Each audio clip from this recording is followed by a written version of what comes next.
Hello, welcome back to the channel. Welcome to the second video of our fidget spinner series. In the first video, you should have made something that looks like this. So we've made the basis of the body of the spinner, and today we're going to be focusing on these rubber or silicone grips that go inside each of these holes. So first thing we're going to do that we didn't do last week is we're going to put some chamfers. We put some chamfer on the outside. We're going to put a chamfer on the inside of each of these holes. So it's a dead easy way to do that. We're going to click the chamfer tool. We're going to make sure it's set to 1 mil. I think we did 2 mil in the last video, but we're going to set it to 1 mil. And then you're just going to click on the inside of each of these cylinders. And as you can see, it's going to chamfer the top and the bottom because we've clicked on that whole concave surface. Now, what this is going to do, this is going to act like a wheel rim, and it's going to allow, in fact, if we put a section view on the assembly, on here, it's going to allow our silicone to really sit in there and really stick to that surface. So what have we done there? If we do a surface view on the right plane, what you'll see, don't worry, we'll get it back. You will see with the chamfers, we've now got this profile on the whole. So we've got a diagonal line for the chamfer, we've got the vertical, which is the inside face of the hole, and we've got the other chamfer on the bottom. Okay, we're going to turn that off, and we're going to get to drawing the profile of our silicone seal. So the first thing you're going to do, you're going to make a part of Studio. I've already made one. I've just called it the spinner grip. And we're going to do this by doing a revolve. Don't worry if you're not sure where this is going yet, just follow along, we'll get you there. The first thing you're going to do on the front plane, doesn't matter where, as long as it's to the left of our vertical axis, is we're going to sketch a line, and we're going to dimension that as 5 mil. Don't worry, it might be really small, that's all right. And then I'm going to get my second line, another line, I'm going to put a diagonal on the top. And I can either set the angle to that so that I know it's exactly the right angle of that 45 chamfer. Instead, what I'm going to do, I'm going to click the bottom point, the top point. I know it's a mil chamfer, so it's going to be 1 mil high, and it's going to be 1 mil wide. There we go.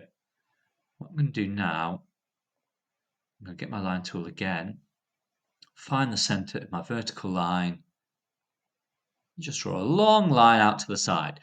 This is going to be the thing I'm going to use to do some mirrors. So the first thing I'm going to do, just to save myself a bit of time, is mirror this. So I'm going to click my mirror tool, click the thing I'm going to use as my mirror, and then click the line I want to mirror. And it appears at the bottom for me, and save me redimensioning it. Okay, what I'm going to do now is just put this line here, this vertical line, into the position I want. So if we remember, these holes were 22 mil in diameter, and that's from the interior. So the very inner is 22 mil. So what I need to do is set this line 11 mil from my axis. So I'm going to click on this line, click on my central axis, and type 11, and it's just going to shift everything over for me. Easy peasy. And then I'm going to dimension this line, this big long line that we've drawn. I'm going to dimension that as 4. The reason is this is where the end edge, the very edge of my seal is going to get to. Okay. And the only thing I'm going to do with this now is I'm going to draw a line going straight down from it. And I'm going to get rid of this line. Now, what I wanted really was a vertical line at the center point of this 5 mil line that's exactly 4 mil from this axis, from this vertical. And all I'm going to do now is with my tangent arc tool, I'm going to click on this node, and this means that wherever I pull it to, it means that when it disappears down, it's exactly at 90 degrees. Yeah, it goes straight down. And I could just go straight across and join it up, what I'm going to do is I'm going to go up a little bit so it sits a little bit proud of that surface. And just add another one. And that's possibly a bit exaggerated. I think it's all right, actually. Um, so now I've got the top half of my shape done. What I'm going to do now, and this seems like a lot of faffing about, but it gets the job done, I'm going to put that horizontal line back in, and I'm going to get rid of the straight line, because what I want to do now is mirror everything above onto the bottom, so I've got a perfectly symmetrical shape. Before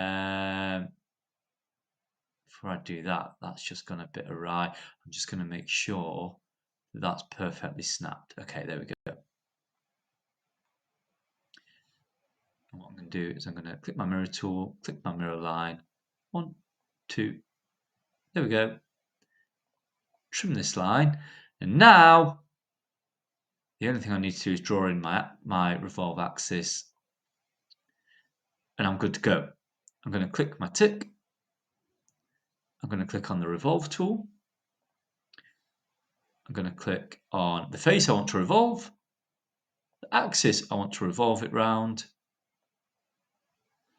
And it's going to turn it into what is effectively a rubber seal like that. And that's what's going to become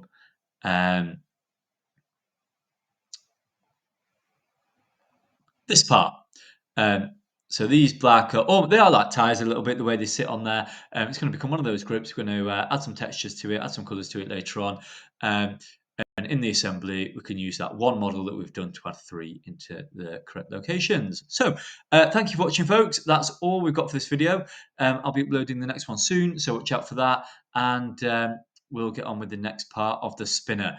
If you didn't understand anything or you want anything clarifying, please just drop a comment. And if you've liked the video, just leave a like. Thank you very much. See you in the next video.